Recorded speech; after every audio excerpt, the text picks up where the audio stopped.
Mereka anggap itu bukan dosa. Pergi ke dukun yang biasa dibilang orang pintar. Padahal sebenarnya orang bodoh ini. Ya.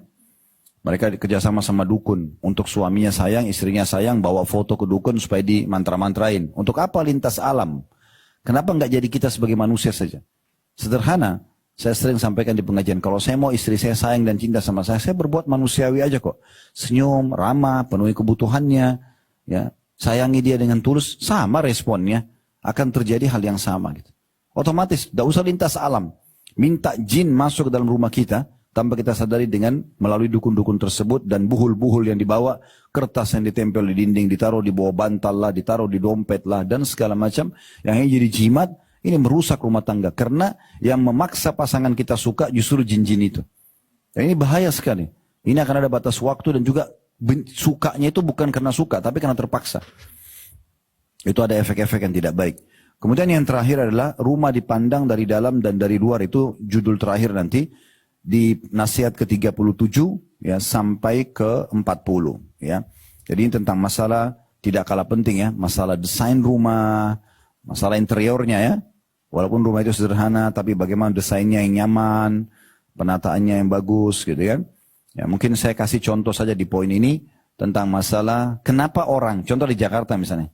Kenapa di Jakarta di weekend hotel-hotel banyak yang penuh? Banyak yang datang ke hotel itu orang Jakarta. Untuk apa mereka sana? Mereka sudah punya rumah.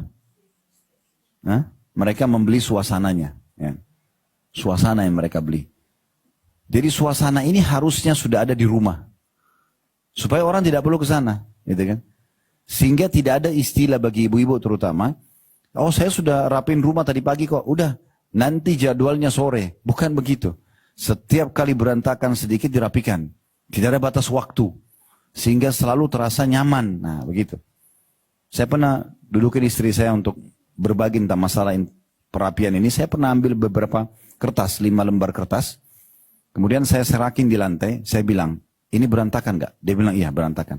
Saya ambil 5 kertas itu, kemudian saya tata kembali di atas meja, lalu saya bilang, sekarang rapi gak? Rapi. Saya bilang, saya cuma mau ini saja. Bagaimana selalu rapi? Karena bagi laki-laki itu penting sekali untuk melihat penampilan-penampilan yang tidak pernah berubah, selalu begitu. Ya itu memang hal yang dibutuhkan ya. Seperti suami bangun tidur, ranjang berantakan. Masuk kamar mandi, ibu sudah, begitu dia keluar kamar mandi, sudah rapi kembali ranjang itu. Sudahlah kan sudah dipakai tidur, biar ini berantakan.